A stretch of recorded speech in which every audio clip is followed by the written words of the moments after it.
tell not only who's speaking, but when they're speaking, and so it's a lot easier to follow along and then for the questions. So I guess the good point of them showing it this way is that you can show the students two different ways. And so sometimes you'll get students who do this, and you know what, if it works for them, that's fine. They don't have to switch it. So again, I would play it, reconstruct the notes with them, make sure they're taking the notes, and then maybe afterwards show them, okay, this is what we thought was important, here's what they thought was important. And then hopefully you would have similar keywords or phrases, and then of course, great job, okay, we had exactly what they thought. Second part, second step, second listening file, so again, they break it down into a section. Play it for them, take notes again, so this will be the second time they've heard it. So what you could do is, on their original note-taking paper, have them, switch pens and then sort of add to the notes, and then check and see, okay, that's what we had. Here are the notes that they thought were important. So it's the exact same track? Yeah. For this section, yeah, so diagnose and then strategize, and so we're breaking it down. So this was, we showed you the correct answer, and now let's show you how we got there.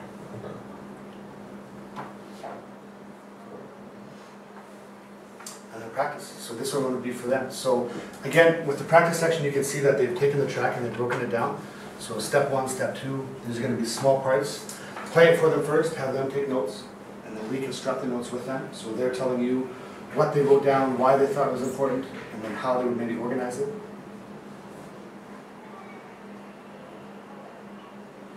And then we want to simulate. So simulate again is for them. So this will be the listening track in its entirety.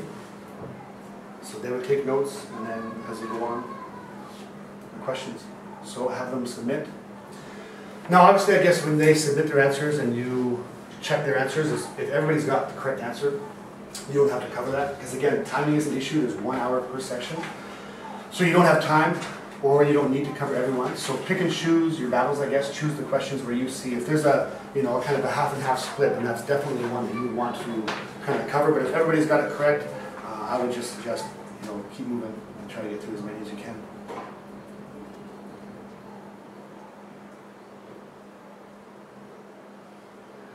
So again, diagnose. So I guess the easiest thing to remember is just keep an eye on the sections, and that's going to help you with what you need to do and how you should approach it. So diagnose, again, strictly for them. Strategize and practice, do it with them, break down the steps, and then the simulate are basically questions for them.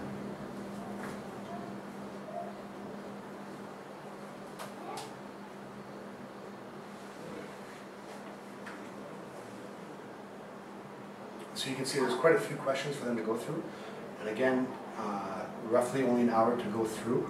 So that's why I think each individual lesson at times, you might find that maybe reading goes on longer than listening, and listening is cut a little bit short. So I think if you were to cover the class as they're set up in the textbook over the course of a term, listening might get shortchanged a little bit. So that's why kind of switching the order of the classes might be beneficial, so that reading and listening kind of get equal coverage. Any questions? For the diagnosis section, it's written here for the second step. In diagnose, it says, "Do not discuss or review." Yeah. So you don't go over the second diagnosis at all. No. So the diagnose, 90 seconds. The timer's up. It finishes. Okay. Let's submit the answers. Let's see what you got. Okay. And here's the correct answer. So yeah. So diagnose, there's no instruction. Just that's the correct answer. There's answer A. So there's no explaining why it's A. That's for the second part. So here's how we're going to get the correct answer. So these are step 1, step 2, step 3. Let's do it together. And then, okay, that's how we got step A. Because sometimes you'll find the students will be able to get the correct answer, but they're not always sure why.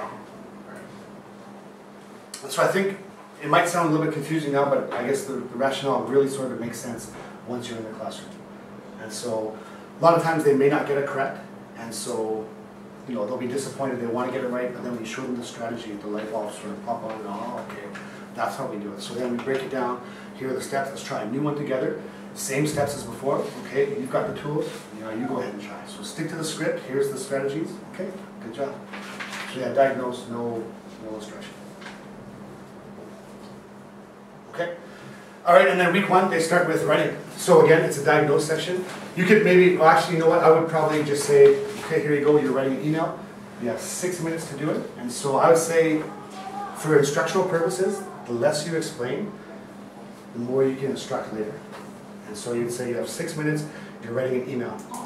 Again, some branches have the Bluetooth keyboards. Some don't, so they can use that. I usually have them write on paper and pen. I feel that within 6 minutes, they can go faster. The typing, hunt and peck on the keyboard takes a little bit longer. So have them write it on paper and pen if you don't have the keyboards, and then make sure that they're taking a picture and then they're submitting it in here. So that if the parents, again, if the parents check, they can see their writing. So these ones are pretty straightforward. It's an email from a friend. They introduce a question that they have. So the school is making plans to invite a guest speaker to come to talk. I want to get your opinion on some of the details. So these tasks are the same for Para and Birdie. They go through and each body paragraph has a question and then asks the student why, and then they have their ending. So the student's response, or student's task, I guess, is we teach them afterwards how to write a proper response. So they would write their email, they would submit it. Again, sort of no instruction, it's diagnosed, so just let it go, and then on to the next one. And so strategize again. And this is where the teaching aspect comes in. So step one, they have to determine the purpose, what the sender needs help on, of the email by reading. So we're looking for the subject and the opening paragraph. So then I would go through and ask the kids, so Paul, what's the subject of the email? Guest speaker. Good. And Matt, what question does the author have in the opening paragraph? What are they asking for? What are your opinion about some details? Good, okay.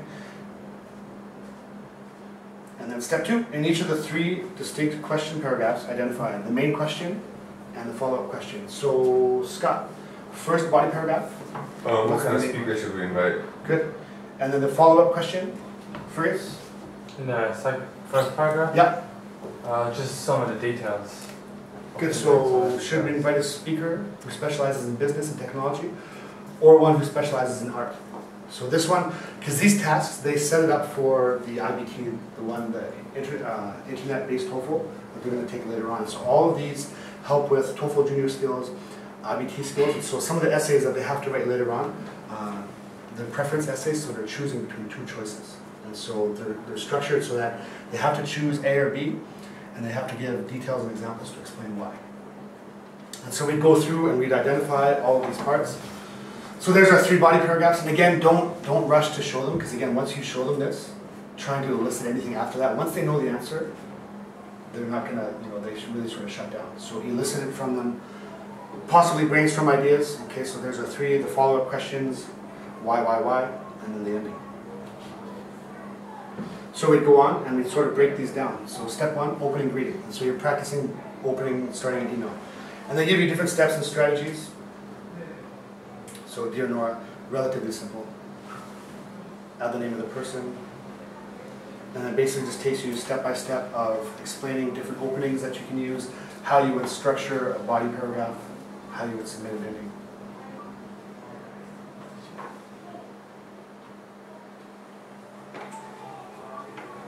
So step 2, so again, we're in the same section, strategize. We've read the email, we're writing the reply, and then the third one, they're going to move on to proofread.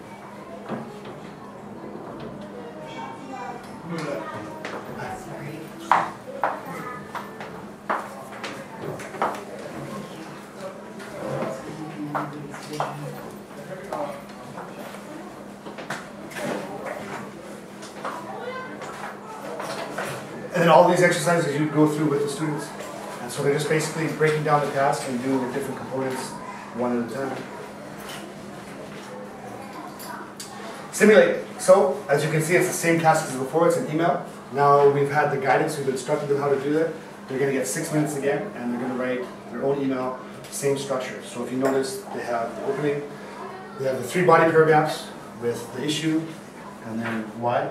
So their job is to answer all 3. So again, what I would do is I'd probably have this up on the board for them, just to show them sort of an example of the components, almost like a checklist, so that when they're going through, they can make sure that what is required is what they have in their email. And so simulate, they're writing on their own. 6 minutes, put the timer up, and then submit, and you can go through and check with them afterwards. And then that's the end of the first lesson.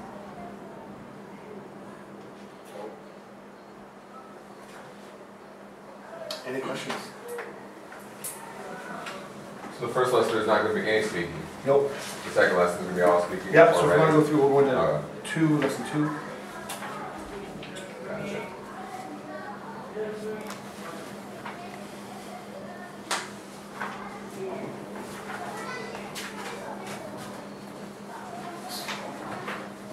Good, so what's the first page of lesson 2 going to be? Whatever you choose to be, or Yeah. Okay, sorry.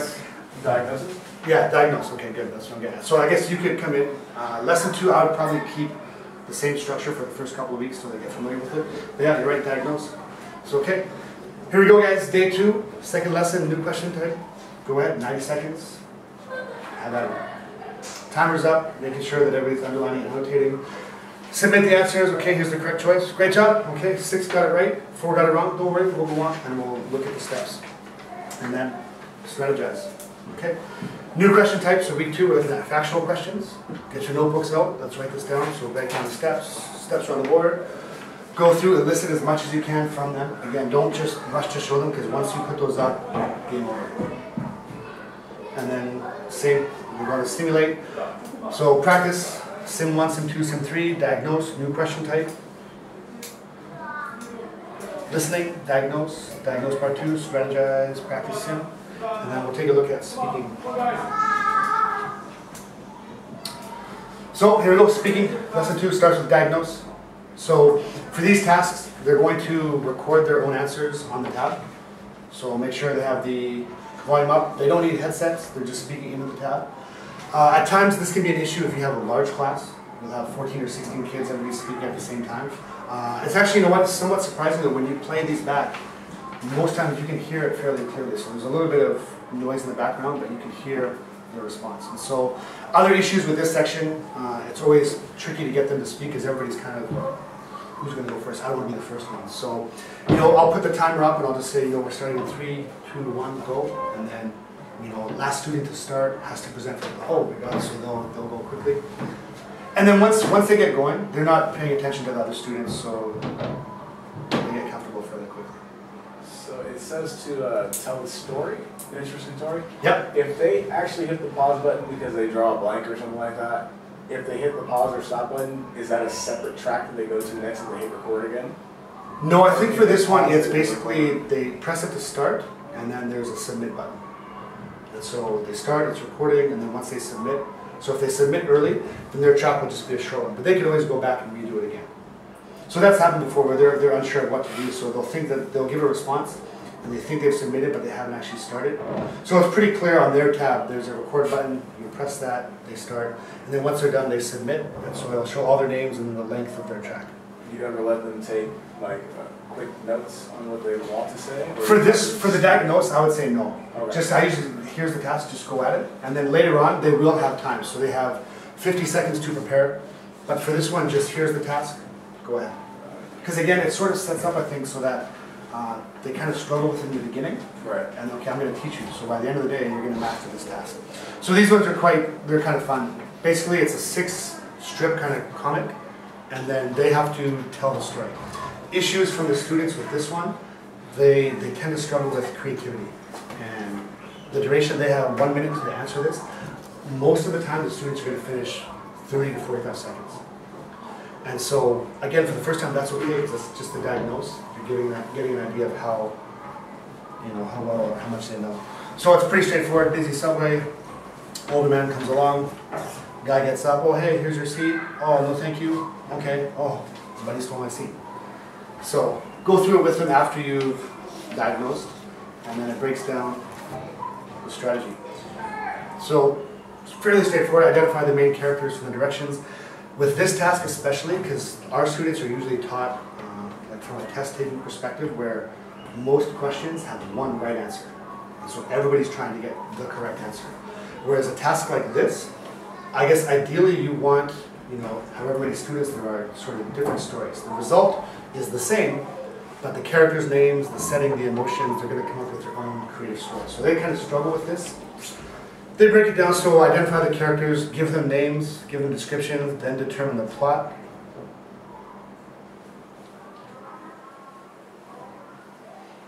Take notes, so this would be the preparation time that they have, so 50 seconds to prepare, and they can write down the notes of each one.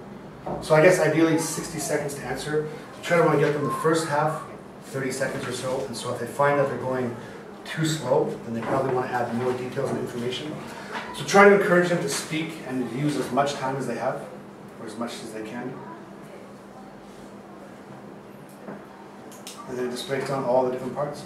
So picture one, the event of the action, the setting, transition words, and you're just helping them construct their story.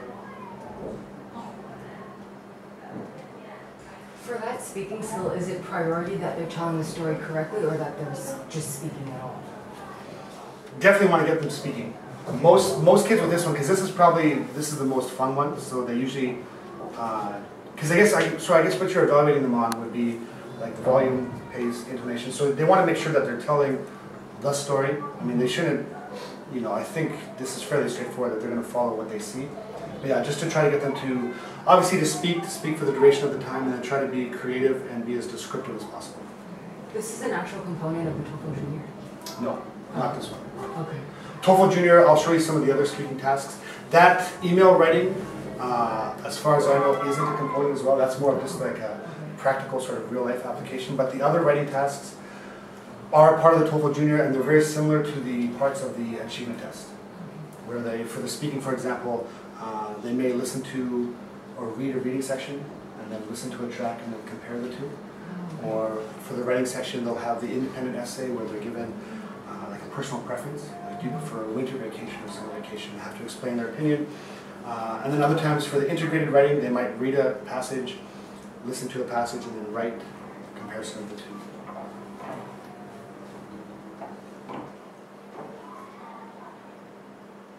Good, so practice. So we've learned the strategy. We've learned what we need to do. Now that we have our strategy, we know how to approach it. Here's a chance for you, so I'm going to give you 50 seconds to prepare. Make sure you include, the character names, the emotions, the setting, and then of course the plot. So how much time? We have 60 seconds, so roughly 30. Try to use all of your time and make it as detailed as possible. And then once the students have submitted, if you press on their name, their audio track will come up, so that would be in section 2.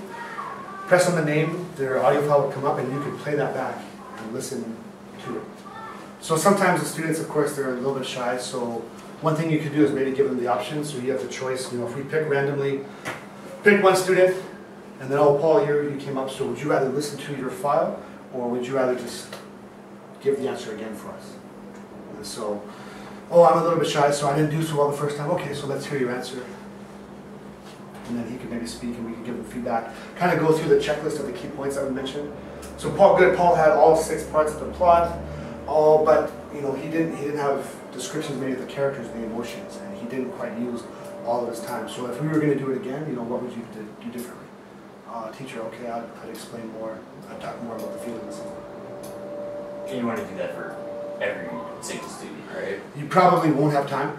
So, if you can get a few done, and then the next assignment or the next class, hit on the other students. Because yeah, if you not hit on the other students, but play their track.